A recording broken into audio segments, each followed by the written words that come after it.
Sveiki! Šiame vaizdo įraše pademonstruosiu fizinius pratimus, padidinančius peties raumenų jėgą.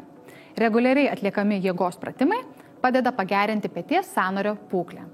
Parodysiu keletą pratimų su pasipriešinimo juosta.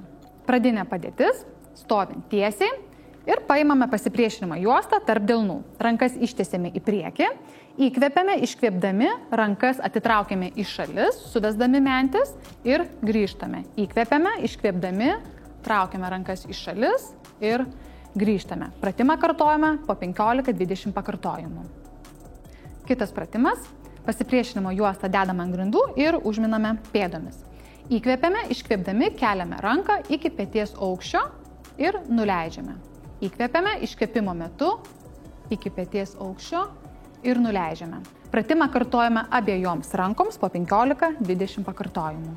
Pasunkintas variantas – vienu metu galime kelti abi rankas ir nuleisti.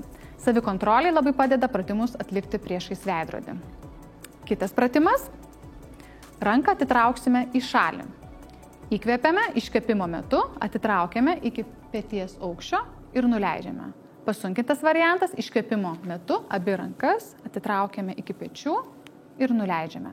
Pratimą kartojame 15-20 pakartojimų. Kitas pratimas – susirišame elastinę gumą ir pasidedame šitaip tarp delnų.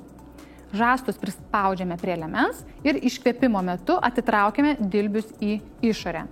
Čia nėra didelis judesys, taip ir turi būti. Įkvepiame, iškvėpdami, atitraukiame dilbius į išorę. Pratimą atliekame 15-20 pakartojimų.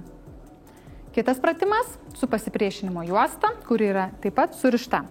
Ištiesiame rankas į priekį, tarp delnų laikome gumą, visą laiką šiek tiek įtemptą. Ir darome pusinius ratukus į vieną pusę ir į kitą pusę. Į vieną pusę, įkvėpdami, į kitą pusę iškvėpdami. Pratimą atliekame 15-20 pakartojimų.